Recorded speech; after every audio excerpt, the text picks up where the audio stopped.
Thank you for watching Scary Bear Attacks. If you like this episode, please remember to hit the like button and leave a comment or two, then subscribe and click on the bell to receive notifications of whenever we release new videos. Also, please remember to share them to your social media. Welcome back to Scary Bear Attacks. Today's episode takes us to the Gravelly Range in the Beaverhead-Deerlodge National Forest in southwest Montana.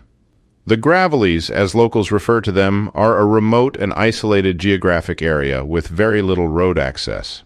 It is the largest expanse of natural prairie in Montana that is undisturbed. The elevation here varies from 7,400 to 9,500 feet and showcases subalpine grasslands and conifer forests rolling like great waves of green. Many people make the trip to this area to hike and view the numerous wildflowers that bloom from June through July each year. Over 250 species of plants call this area home, along with elk, deer, moose, and pronghorn antelope. The predators in the Gravellies include coyotes, wolves, cougars, bobcats, and black bears, as well as a growing population of grizzly bears.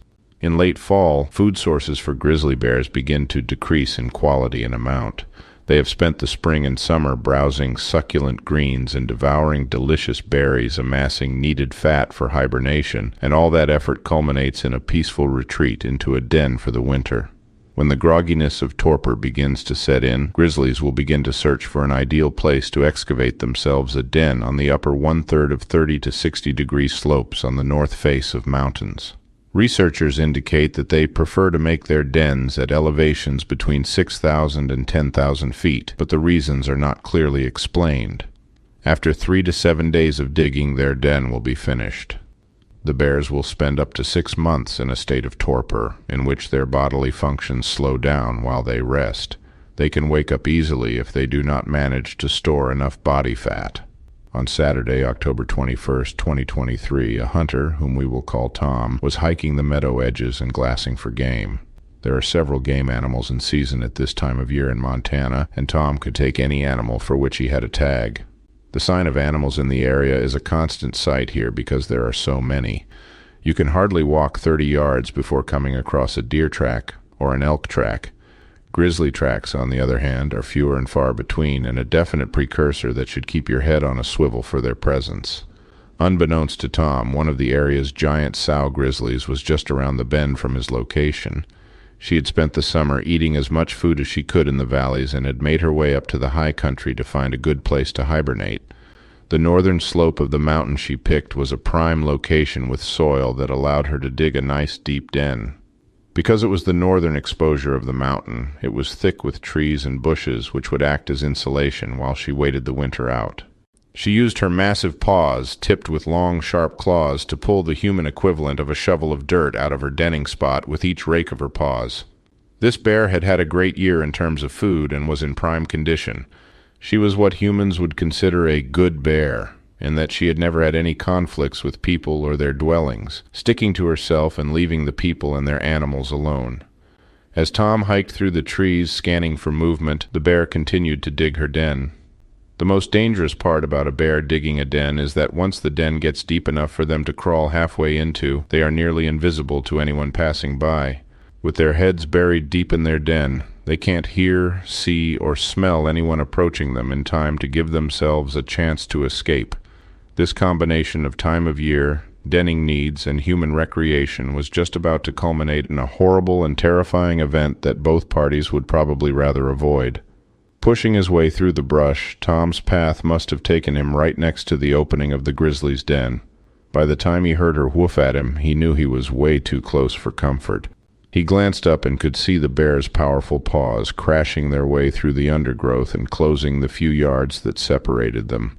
He knew that it would be a horrible gamble to lose betting the bear was bluffing as she charged toward him. He had less than a few seconds to decide what to do and do it, or potentially lose his life. Tom raised his hunting rifle to his shoulder and fired when the bear was scant feet from him. His bullet hit the off switch on the bear's life as she piled up and laid still. The inanimation of death is a sad thing, and to witness it in an animal you didn't intend to kill can be heart-rending. Most hunters have no desire to shoot or injure an animal they do not get to keep and consume, and I think it is safe to say that Tom must have felt the same sentiments. As the surprised bear lay dead, Tom knew he had to get a hold of the Montana Fish, Wildlife, and Parks authorities so they could understand what had transpired. He quickly made his way back down the mountain to his vehicle, and as soon as he was in range, he contacted them with the details of the incident. The authorities sent a response team to the location at which they could find the bear's body, according to Tom. They traveled to the scene of the incident and examined the grizzly's remains. The forensic evidence told the story very clearly. They could see the bear's tracks at the den site indelibly pressed into the loose soil she had pulled from the inside of it.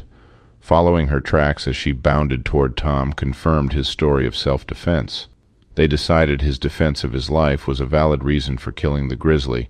They notified him that he would not be cited for any violations in an initial analysis. The United States Fish and Wildlife Agency is still completing its investigation of the attack, and results have yet to be made publicly available. After reviewing the facts surrounding this episode, I am left with a few questions for you. How do you think Tom could have possibly avoided this confrontation with the grizzly? Do you think Tom was making noise, and that brought the sow out of her den? How difficult is it to spot a grizzly who is at least partially concealed in a den she is digging? Do you think bear spray may have prevented this attack and possibly saved the bear's life? How could this encounter have been worse than it was? I will be glad to read and reply to your thoughts, so please post them in the comments section below and let's talk about it. Thank you for watching Scary Bear Attacks. If you've enjoyed this episode, please consider clicking on the like button and clicking on the bell icon. We'll help you know when we post our new episodes. Posting our video links to your social media profiles furthers awareness, and it's fun. We slashed our prices in our merch store, linked below, so check out the bargains there while you shop. As a member of our human community, remember to adventure bravely and be careful out there, especially in bear country.